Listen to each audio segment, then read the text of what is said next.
Hey everybody! On today's episode, we are going to be taking apart the main shaft from our rod change gearbox, so stay tuned.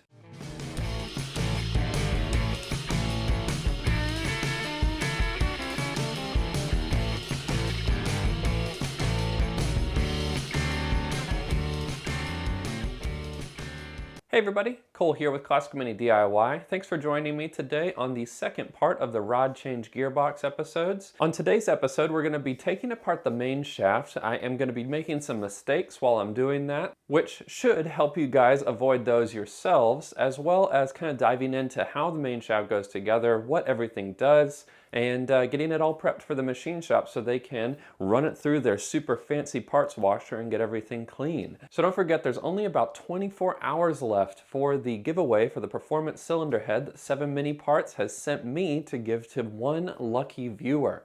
If you are interested in entering that giveaway, head to the link in the description. From there, you can enter in to win this awesome 1275 cylinder head. But aside from that, it's time to tear the sucker apart. So let's get over to the workbench. All right, to start off, I went ahead and set up our main shaft here. I kind of put some of the stuff back together just so you have a good idea of what we're looking at.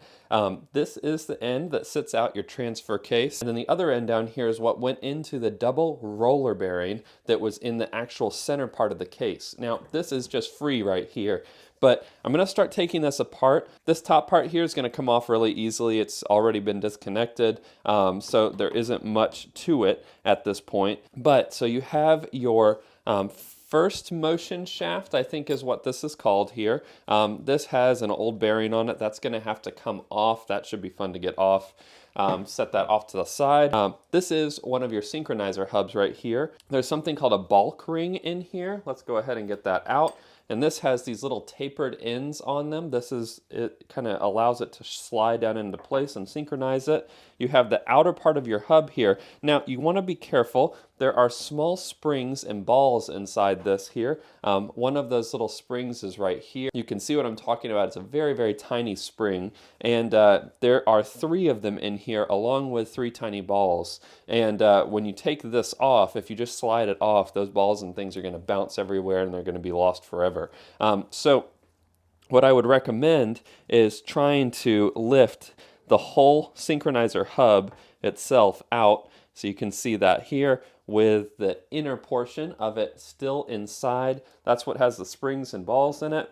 Then we have another bulk ring. Set that off to the side. Now, before we keep going on the other side, what I'm going to do is start taking some of this other easier stuff to take off on the other side of the main shaft. So I flipped it over. We're looking at the other end. This is the end that drives your speedometer and goes through the double roller bearing.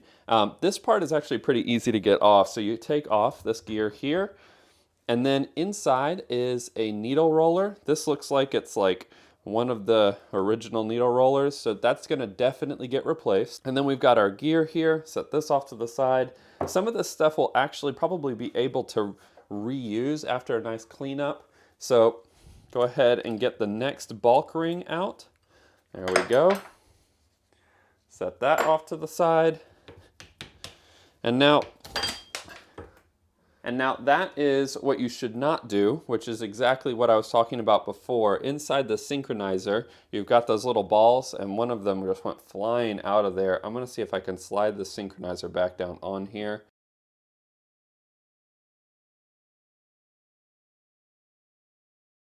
Now, as I mentioned before, if you take the synchronizer hub apart when you're taking this off, which is what I just did by mistake, you'll lose these little balls. They'll come popping out, they'll go flying everywhere. This right here is the little ball that I was talking about. That is one that popped out. The other ones are still in there, thankfully, but they probably won't be for much longer. This part, if you have a bearing puller, is going to be much easier than sliding this off, although that actually came off pretty nicely. But that actually is coming loose pretty nicely. I'm kind of surprised about that. This right here is like a little speed race. I think that's what it's called. And it should slide right off here. Normally these are heated up in order to put on, so that might be harder for you if you're doing it on your car. And then your synchronizer hub would actually come off nicely if you did it right.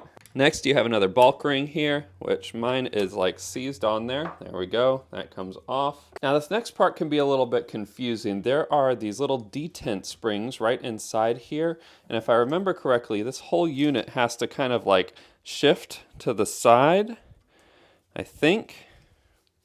One way or the other has to like unlock, which I don't think can happen while that detent spring is sprung. But once I get this undone, I'll give you guys a little look in here and I'll explain it in a little bit more detail.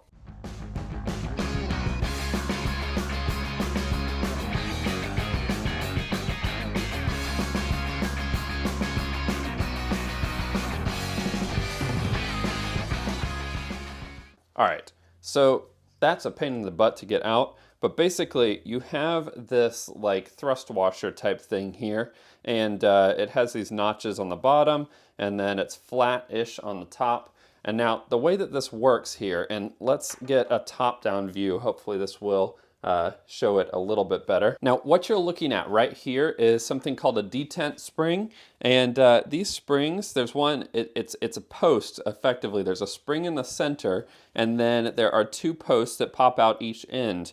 And the way that this works is that both of those have to go in order for this thrust washer to go down all the way into this space here.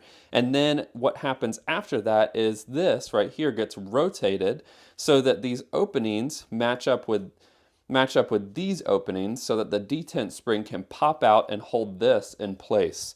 It seems really complicated. It really isn't as complicated as it sounds. And the next step is to get this out here, but as you can see when we try and lift it, the detent springs are holding it in place. So basically what you need to use is a small pick, and there are holes on the side of this. And the key here is to push them both in at the same time and then lift your hub out, which, as you can imagine, is kind of hard. There we go. So we've got our next gear off here, set that down over here, and then we've got our detent spring. So we've got one post here. Don't lose these are hard to find. And then we'll push this stuff out the other side, and as you can see, we've got our spring and another post. Set that down right over there with my small stuff. Next up, we have our roller bearing, and I don't know, actually, yeah, this looks like it's supposed to come apart, but let me know in the comments if that's incorrect.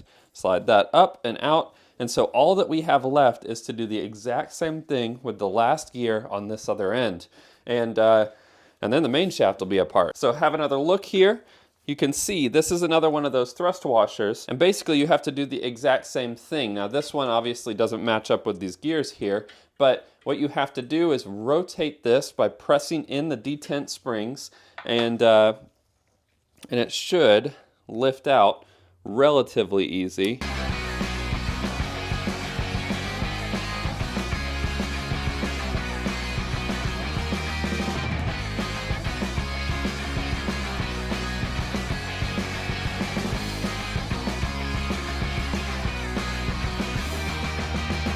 Now you just saw that I had to use a bearing puller that was just not coming off.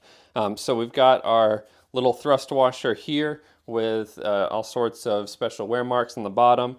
And then, of course, we have our detent spring that is down inside this one as well. There's only one on one side, I think, for this one, so that slides off. Now this, not going to come off until we get that detent spring out. Go ahead and slide that sucker out of there. Make sure that you bring the spring with it. Set that off to the side. And then get your race off. There is your fully disassembled main shaft. And that's looking pretty good. So now what do we do with all this stuff? Well, we're going to clean it. Some of the things in here are broken. Some of them are not.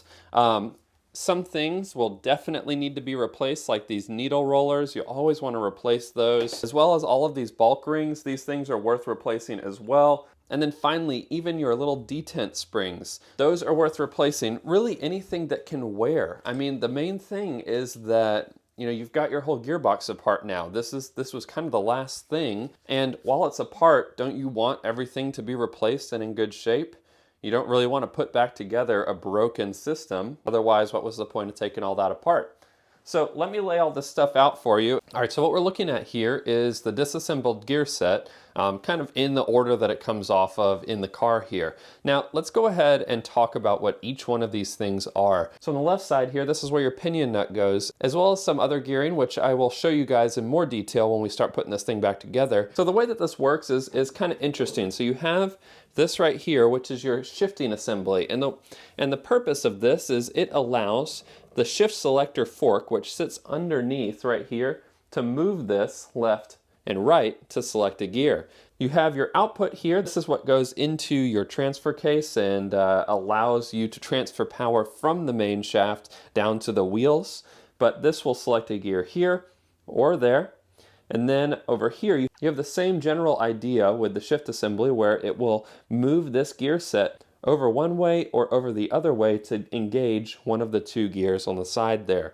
A lot of people think that the whole gearbox is like magic, and it really isn't. You know, once you get down into the gearbox and you start to see how things work, granted, things need to go together in a specific way, but the general idea is not that complicated.